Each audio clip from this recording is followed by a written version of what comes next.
Kuni foormulaawwan ji'oomeetirii baay'ee barbaachisu kanneen sadarkaa barnoota giddu galeessaa hanga yuunivarsiitiitti tajaajilanidha jedha. Barattoota egaa foormulaawwan kana kitaabuma keessan kutaa 7ffaa cuunfaa boqonnaa irra jira.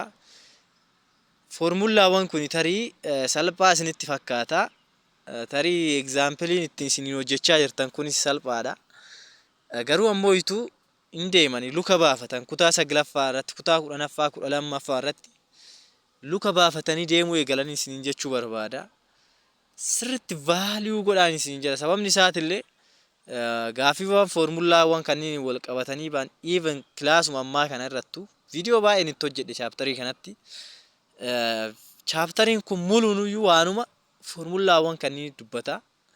Amaloota foormulaa kanneen dubbata. Amaloota ji'oomeetirii kanneen dubbata.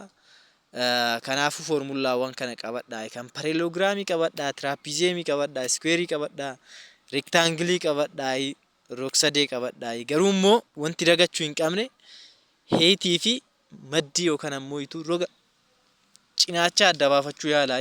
Laalaa ka maaliif isiniin jedhee yoggaa eeriyaa soqnu, yoggaa bal'ina soqnu base times heetiidha. Silaa peejii asiin qabna. Tarii osoo tuni osoo afur nuu kennamtee tana yeroo tokko barattoonni afurii tana akka heetiitti fudhatanii. Kanaafuu yeroo mara heetii yookaan ammoo olee fi cinaachi kun garaagarummaa qaba. Please xiyyeeffannoo guddaa itti godhaan isin jechuu barbaada. Kan biraa ammoo maalan isin jechuu barbaada. Tiraapizeem irratti illee foormulaa tana qabadhaa. Tiraapizeem irratti foormuluma tana the same exact foormulaan tun bakka akkasumatti gara sadarkaa olaanaa irratti yoo dhufte cimaa adeemti. Asii garuu immoo isin konseptii xiqqoo qabattanii jennaan gara fuulduraa baay'ee isin salphatan isin jechuu barbaada. Qabadhaa diippilii qorumsa keessan ammaafis haa ta'u gara fuulduraatiif qabadhaan isin jechuu barbaada. Iskweeriin ammoo beekamaadha. Akkamitti qabattan yoggaa qabattanii eeriyaa hin qabattan qobaatti yookaan ammoo bal'inna jennuun kana bal'inna hin qabattan kan pareeloogiraamii qobaatti kan perimeetiriin qabattan yookaan ammoo itu kan naannawaa. Wanti beekuu qabdan tokko bal'inna jechuun maalinni naannawa jechuun maali yoo sassanii diippilii hin beekne tarii qorumsa irratti bal'inna hanganaa oleen hanganaa dalgeen akkana jedheetu isinii fidu akkuma wal siqtan tarii amma isinii sadarkaa keessan irratti akkas ta'uu danda'a. Tokkoffaa duraa bal'innuma jechuun maal jechuudha? Naannawuma jechuun maal jechuudha? Isa jedhu diippilii beekaayi. Itti aansuudhaan foormulaa qabadhaa. Kazaa wanti isin nyaatu hin jiruun isin jechuu barbaada. Bal'ina jechuun akkuma beekamu hamma bal'ina qabiyyeen keessoo bocni tokko qabudha. Maa barattoota tuniifituu wal qixaame? Wal qixaa? Barattoota wal qixaa miti bara. Kanaafuu bal'ina jechuun kana. Bal'ina jechuun kanaafi kuni wal qixaame. Wal qixaa miti kanatu caala. Kanaafuu bal'ina jechuun kana jechuudha. Hamma qabiyyee bocni tokko qabu, keessoon qabiyyeen bocni tokko qabu jechuudha. Naannawa jechuun ammoo itu dheerina sarara naannoo boca tokko irratti murtaa'e. Kana jechuun naannawa jechuun kana ilaalaayi. Kuni naannawaa kana ida'uu kanaati yookaan ammoo itu naannawa kana. Kanaafuu naannawa jechuun maal jechuudha? Bal'ina jechuun maal jechuudha? Itti aansuudhaan ammoo hojjaa jechuun maal jechuudha? Hojjaa jechuun maal jechuudha barattoota? Isa qumatii yookaan ammoo olee jennuun san jechuudha. Dheerina dhaabbataa jechuudha. Hundee jechuun immoo sarara boca jalaa yookaan gubbaa. Dogongorni asitti dogongora akkamiitu uumama seetanii? Aan kunis baan kunillee maalinni barattoota aanis baanis look here hundeedha. Aanis baanis hundeedha. Kanaafuu akkasitti qabadhaa foormulaa kana tokkoon ilaaluu barbaaddan tanii kitaaba keessanirraa hin jira. Bal'inni pareeloogiraamii beezii baay'isuu heetiiti. Beezii jechuun maalinni? Beezii jechuun kinoot baa kanaa baay'isuu olee kanaati jechuudha. Ammoo kan tiraapizeemii immoo itu maalinni? Bal'inni isaa a ida'uu baa kana ida'uu kanaa baay'isuu kanaati jechuudha heetii. Itti aansuudhaan ammoo perimeetirii isaa ammoo itu kana ida'uu kanaati jechuudha. Perimeetirii jechuun naannawa jechuudha. A plus B A plus M1 A ida'uu maa tokkoffaa ida'uu baa ida'uu fi maa lammaffaa jechuudha.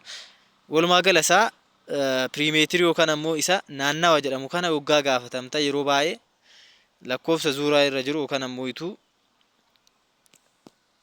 lakkoofsa danaa irratti nuu kennamu hundaa olitti ida'uu ni dandeessu jechuudha. Square immoo itu rogoonni hundi isaatu wal qixa waan ta'eef S square yookaan ammoo itu S jechuun ishee tana osoo taate eriyaan ishii maa inni S square dha. Yookaan ammoo itu akkasumas ammoo itu bal'inni naannofti isaa maal inni 4S dha jechuudha. 4S mee garaagarummaan kanaaf kanaa maal inni barattoota? 4 ida'uu 4 ida'uu 4 ida'uu 4 fi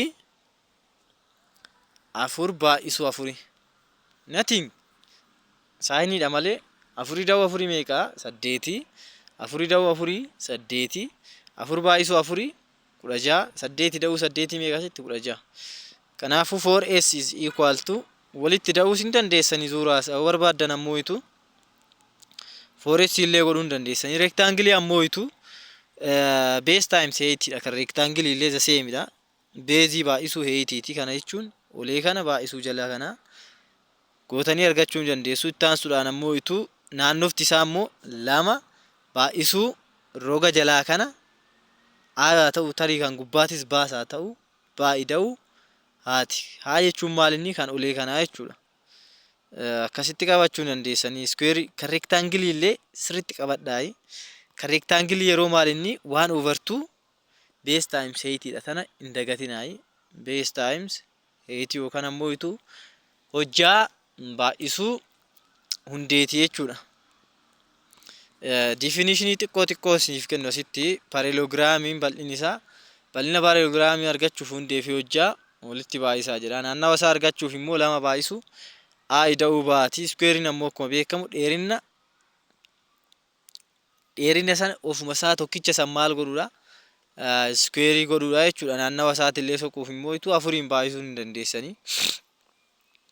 Rectangles formulaa ishii tana akkasitti qabadhaan isiniin jechuu barbaada. Har'aa formaa gala waan ani isinitti himuu barbaadu har'i formulaan kaayyoon tiitoriyaalii tanaa maal inni formulaa tana akkasumatti qabadhaa insi fayyadaa yoom akkasi fayyadu yeroo isin fayyadamtan san beektanii everywhere itti fayyadamtanii tarii kutaa 7ffaan raafil yookaan ammoo introduction isaan laalaa jirtan malee gadi buutanii barachaa hin jirtanii.